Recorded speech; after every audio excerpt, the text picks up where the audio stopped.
ठीक है। तो कल जो हमने पढ़ा था, ठीक, डेटा टूल्स में, तो इसमें हमने सिनारियो पढ़ लिया था, सिनारियो मैनेजर, गोलसिक, ठीक है। डेटा टेबल पढ़ना है हम लोगों को, क्लियर है। अब देखो डेटा टेबल क्या काम करता है। सपोज हमारा ये वाला जो है टोटल इतना है, ठीक है।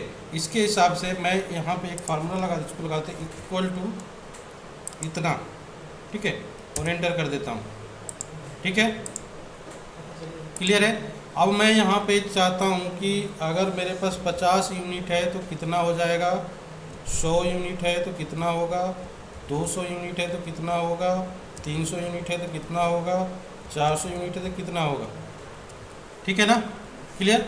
तो इसमें मैं अलग अलग लगाऊंगा तो फार्मूले लगाऊंगा तो बड़ा समय लग जाएगा, ठीक है। तो डेटा टेबल क्या करता है, एक ही बार में शो कर देता है। तो सबसे पहले क्या करना है हम लोगों को, इसको सेलेक्ट कर लो, ठीक है, और इस पे आओगे और डेटा टेबल पे क्लिक करोगे, ठीक है।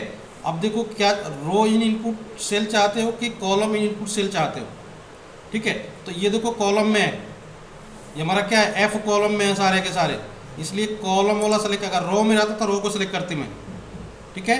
ये कॉलम में है सारा का सारा, देख लो एफ कॉलम में है ये, ठीक है, इसलिए कॉलम को सिलेक्ट कर रहे हैं। और कॉलम इन सेल यूनिट, ये इसको क्लिक करेंगे और ओके कर देंगे, आ गया सारा, देखो सारा आ गया। 50 क्वांटिटी के साथ करोगे तो कितना होगा, 1000, 100 के साथ करोगे तो 2000, 200 के 4000, 300 के साथ 6000 और 400 के साथ 8000। एक क्लिक में मुझे दे दिया सारा अलग अलग सबका,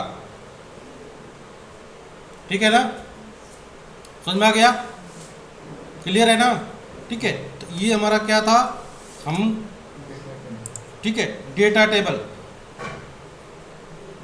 ठीक है।